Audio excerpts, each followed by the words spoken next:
Bismillahirrahmanirrahim. Assalamualaikum warahmatullahi wabarakatuh.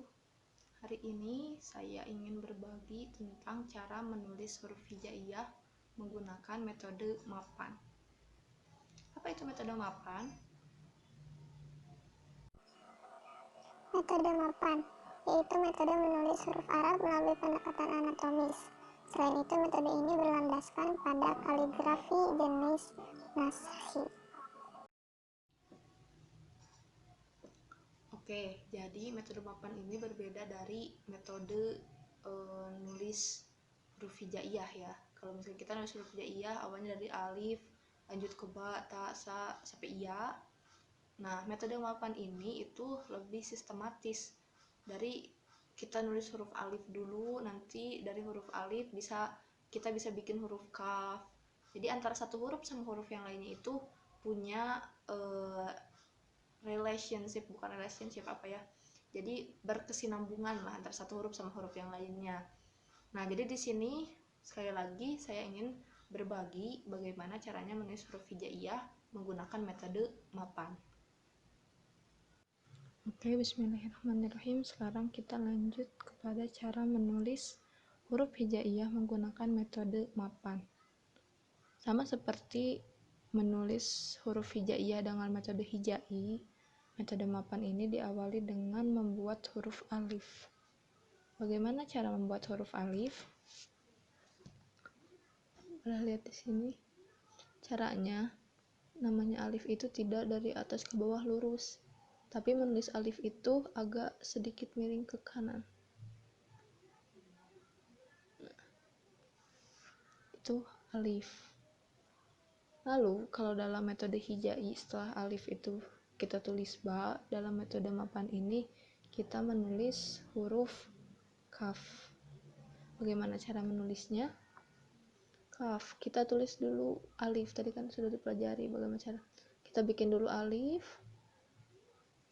nanti saat di bawah kita tarik lurus ke depan, lalu tambahin. Nah, jadi kaf. Lalu setelah kaf, kita belajar cara menulis dal. Bagaimana caranya? Caranya itu kita buat lengkungan dulu. Nah, nanti saat sudah hampir ke garis ini, kita tarik lurus sama kayak kaf tadi. Nah, jadi gitu perbedaan antara metode mapan dan hijai.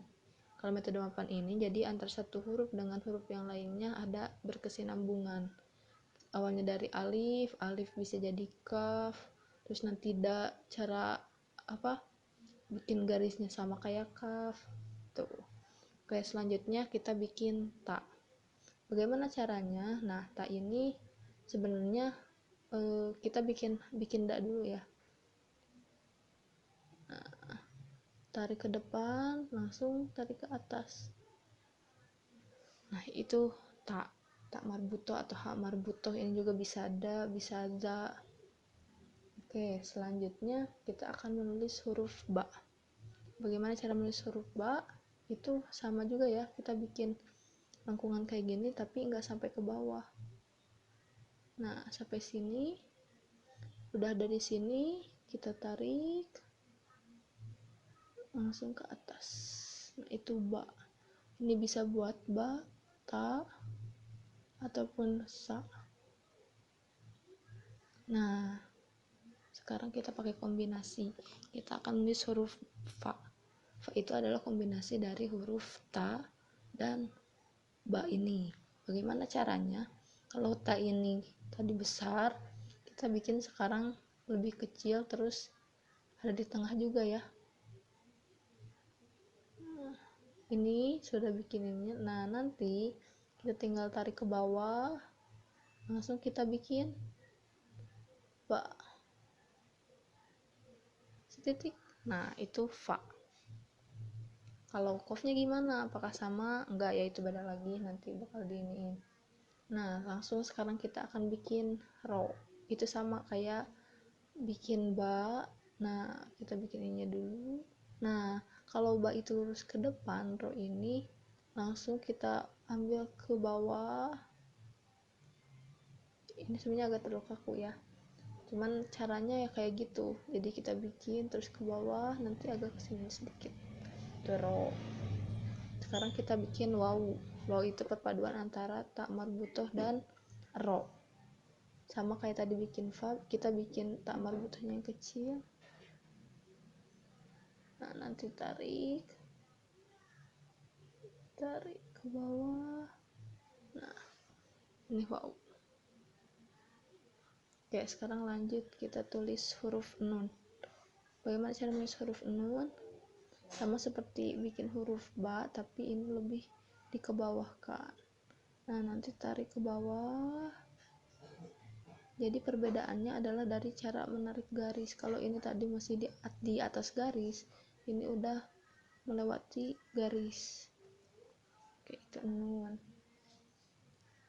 Nah, sekarang kita langsung ke kof. Nah, itu perbedaannya. Kalau tadi fa itu perpaduan antara ta marbutoh dan sa, kalau kita nulis kof itu kita memadukan antara ta marbutoh ini dengan nun.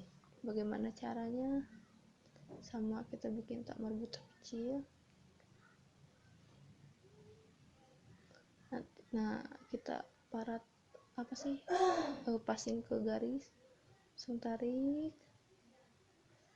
Ini kof gitu. Oke, selanjutnya kita bikin huruf lam. Nah, kalau lam ini kita bikin alif dulu, alif. Nah, nanti ke bawahnya kita bikin huruf nun, tapi lam ini agak dilengkungkan. Nah, oke, sekarang lanjut ke huruf selanjutnya, yaitu huruf sod. Bagaimana bikin huruf sod? Itu sama kayak kita bikin ba ya. Kita ambil, lalu tarik, agak ke atasin sedikit. Nah, nanti dari sini kita sambungin ke sini. Nah, nanti ke bawahnya kita bikin huruf nun.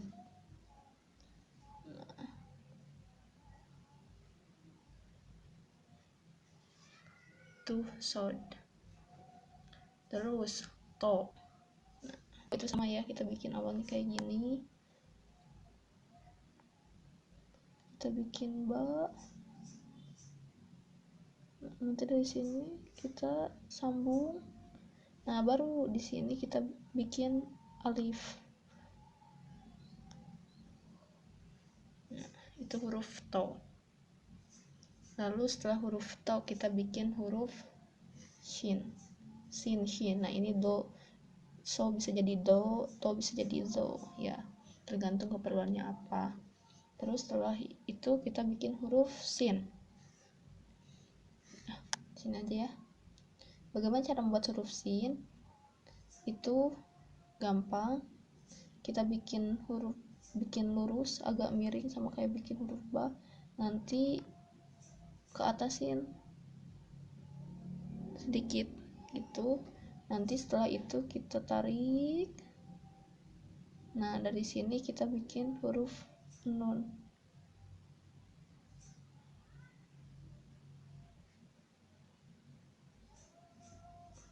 Itu cara bikin huruf sin. Terus setelah huruf sin itu kita bikin huruf iya. Bagaimana cara bikin huruf iya?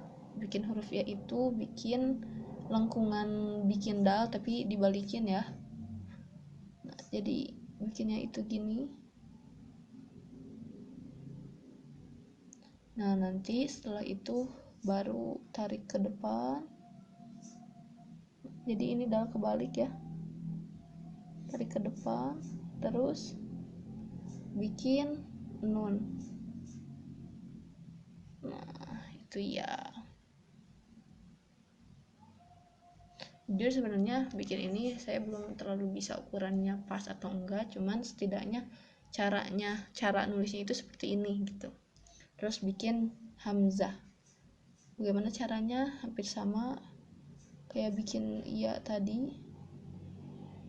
Nah, tapi nanti setelah di sini kita tarik dari atas. Nah, itu hamzah. Sekarang ain. Ain itu lebih sebenarnya kayak C kecil C besar ya, tapi hampir sama juga kayak gini.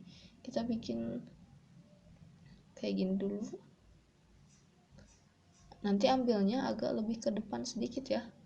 Jadi antara kepala yang ini sama kepala ini harus lebih panjang yang ini, lebih depan yang ini. Nah, lalu kita bikin, nah, lebih diperhalus lagi boleh ya. Nah, lalu setelah ini kita bikin huruf H. Bagaimana caranya? Kita bikin garis lurus, nanti kita tarik. Nah, kalau udah sampai tengah, kita langsung bikin lengkungan.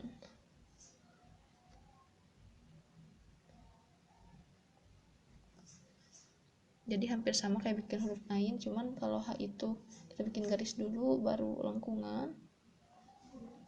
Ini kurang ini ya, coba kita bikin satu lagi.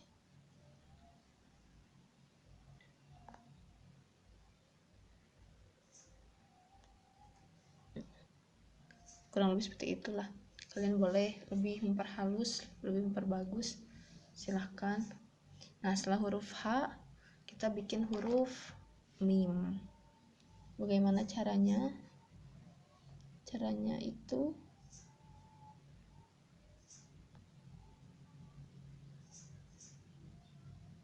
nah, ini huruf mim yang terpisah, tapi ada juga yang bikinnya kayak gini.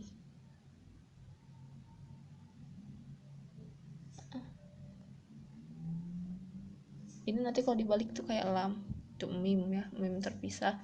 Nah, lalu yang terakhir ini ada juga ro atau zim tapi dalam bentuk yang lain. Ini kan ro-nya bentuknya kayak gini, tapi ada juga ro atau zim yang bikinnya kayak gini. Nah, itu bonus. Nah, mungkin gitu ya cara nulis huruf hijaiyah pakai metode mapan. Beda, jadi kalau misalkan huruf hijaiyah itu alif, ba, ta, sa, susunannya kayak gitu. Kalau metode mapan ini kita nulisnya jadi dari satu huruf ke huruf lain itu saling berkesinambungan, makanya metodenya enak, gampang diikutin juga. Tapi kalau misalkan mau bagus ya harus banyak latihan. Mungkin saya cuman bisa ngasih tahu segini, saya juga tulisannya belum bagus-bagus banget, tapi setidaknya saya ingin menyampaikan apa yang pernah saya pelajari dari guru saya.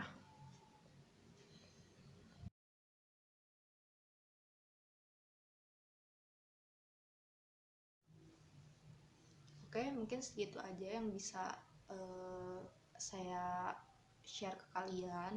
Semoga bermanfaat. Sebenarnya di buku mapan ini ada bukunya ya, mapan itu karangan, kebetulan ini karangan guru saya. Kalian nanti boleh lihat ini bukunya seperti ini.